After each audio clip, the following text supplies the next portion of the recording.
दोस्तों 2.5 महीने के लंबे इंतज़ार के बाद फाइनली वो वक्त अब आने वाला है जब हम सभी लोग अपने अपने धार्मिक स्थलों में जाकर इबादत कर पाएंगे, पूजा अर्चना कर पाएंगे। 2.5 महीने का हमें लंबा इंतज़ार करना पड़ा और हम सभी लोग अपनी इबादत गाहों से 2.5 महीने से दूर थे। ये हम सभी के लिए बहुत ही ज़्यादा खुशी की बात है, लेकिन इसके साथ साथ हमें बहुत सारी एहतियात भी बरतनी होगी। ये हम सभी की जिम्मेदारी है। सभी धर्मों से मेरी ये गुजारिश है कि आप सभी के धर्म गुरुओं ने कुछ नियम बनाए हैं।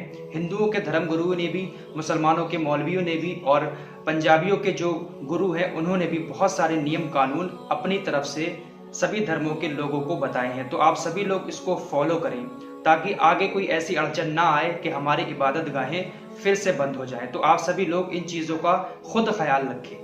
तो सबसे पहले हम शुरू करते हैं मुस्लिम लोगों से कि मुस्लिम लोगों के धर्म गुरुओं ने जो इस्लामिक कमेटी है उन्होंने किस तरीके के नियम बनाए हैं। उसके बाद हम बात करेंगे कि मंदिरों में किस तरीके की तैयारी की जा रही है और गुरुद्वारों में किस तरीके की तैयारियां की जा रही हैं। ये नियम जो मैं आप लोगों को बता रहा हूँ ये सरकार की तरफ से अभी नहीं आए हैं, बल्कि ये सभी धर्म गुरुओं ने मिलकर अपनी अपनी कौम के लिए बनाए हैं ताकि हमारी कौम पहले से ही आगाह हो सके इन सब बातों से।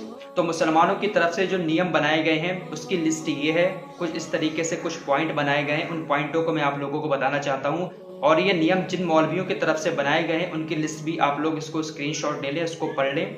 आप लोग ये मत कहना कि ये देवबंदियों ने बनाए हैं या सुन्नियों ने बनाए या बरेलवियों ने बनाए। आप इस लिस्ट को आराम से पढ़ें, आपको सब समझ में आ जाएगा कि इसमें सारे मौलवियों की सहमति के साथ ही इन नियमों को बनाया गया है। तो सबसे पहला पॉइंट ये है कि जब आप मस्जिद में नमाज पढ़ने के लिए जाएंगे तो मस्जिदों के अंदर जो कारपेट बिछी होती है, जो चटाई बिछी होती है, उसका इस्तेमाल नहीं करना होगा। आप लोगों को ऐसे ही फर्श पर नमाज पढ़ना होगा और अगर पॉसिबल हो सके तो आप अपनी जानमाज खुद अपने साथ लेकर जाएं। और मस्जिद में जो वाटर टैंक होता है जिससे हम वुजू करते हैं उसका इस्तेमाल भी आप नहीं करेंगे।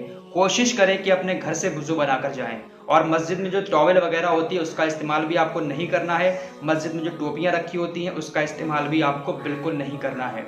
इसके बाद जो दूसरा पॉइंट है वो ये है कि आप जब मस्जिद के अंदर दाखिल होंगे तो आपको गेट पर ही सैनिटाइज करना होगा अपने हाथ। सैनिटाइजर नहीं है तो आप साबुन से हाथ धो लें। उसके अलावा हैंड वॉश से अपने हाथ साफ कर लें अच्छी तरीके से। उसके बाद ही आप मस्जिद में दाखिल हों, यानी कि हर मस्जिद के गेट पर आपको ये चीज़ें उपलब्ध करानी पड़ेंगी।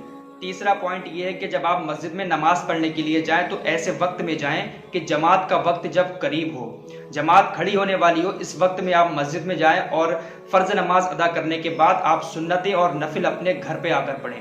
और इमाम साहब के लिए एक नियम बनाया गया है कि इमाम साहब जुमे का जो खुतबा है उसको थोड़ा छोटा पढ़ें। जो दुआ करते हैं नमाज के बाद वो दुआ भी छोटी करें और जो किरात पढ़ते हैं नमाजों में उस किरात को भी थोड़ा छोटा करके पढ़ें ताकि नमाज पढ़ने में जो है ज़्यादा वक्त ना लगे। और एक जो बड़ी चीज़ अब आपके दिमाग में भी आती होगी कि हम सब लोग एक सफ में मिलकर नमाज अदा कर सकते हैं, इसकी छूट बिल्कुल भी नहीं है। कम से कम 3 फीट की दूरी आपको बनानी पड़ेगी। सोशल डिस्टेंसिंग आपको पूरी तरीके से निभाना पड़ेगा। ये नियम बनाया गया है। जिस तरीके से सऊदी अरब में आप देख सकते हैं कि मस्जिदें खुली हैं और नमाज हो रही है तो वहाँ पर भी लोग दूरी दूरी बनाकर नमाज पढ़ रहे हैं जमात के साथ भी। तो कम से कम 3 फीट की दूरी एक दूसरे के साथ बनानी होगी। इसके अलावा आप किसी से गले नहीं मिलेंगे, किसी से मुसाफा नहीं करेंगे। और एक बहुत ज़रूरी बात कि मस्जिद में जो टॉयलेट वगैरह होते हैं उसका भी आप लोग इस्तेमाल बिल्कुल भी ना करें। अगर कोई इमरजेंसी पड़ती है तभी आप इसका इस्तेमाल करें। और मस्जिद की कमेटी को ये हुक्म दिया गया है कि टॉयलेट की सफाई और जो मस्जिद की जो फर्श की सफाई है वो रोज़ाना या 1-2 दिन के अंदर अंदर उसको क्लीन करते रहें डिटॉल वगैरह से या किसी और चीज़ से। तो ये कुछ नियम हमारे उलमा इकराम की तरफ से बनाए गए हैं, इनको आप लोगों को फॉलो करना ही करना है अगर आप लोगों को आगे मस्जिद में नमाज पढ़नी है। अब आप लोग ये मत कहना कि किस तरीके के फालतू नियम बना दिए गए हैं। मेरे दोस्तों, अगर मस्जिद में जाकर नमाज पढ़ना है तो कुछ दिन हमें एहतियात करनी पड़ेगी, क्योंकि ये कोरोना महामारी इतनी जल्दी जाने वाली नहीं है। हमें इसके साथ ही आगे काफ़ी टाइम तक रहना है। तो मेरे दोस्तों, आप सभी लोग इन नियमों को फॉलो ज़रूर करें।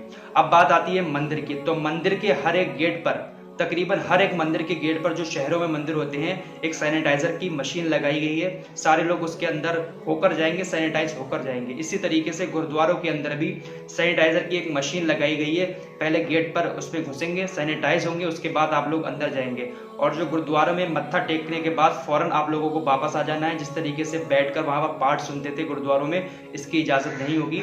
आप जाएं, मत्था टेकें और उसके बाद प्रसाद लेकर वापस अपने घरों पर आ जाएं। तो ये कुछ नियम और कानून सभी धर्म गुरुओं की तरफ से बनाए गए हैं। अब सरकार की तरफ से क्या गाइडलाइन आती है वो मैं आप लोगों को फौरन बता दूंगा, जैसे कोई गाइडलाइन सरकार की तरफ से आएगी। तो मेरे दोस्तों, बेहतर यही होगा कि हम सभी लोग इन गाइडलाइंस को फॉलो करें ताकि हम अपनी इबादत गाहों में तो कम से कम जा सकें।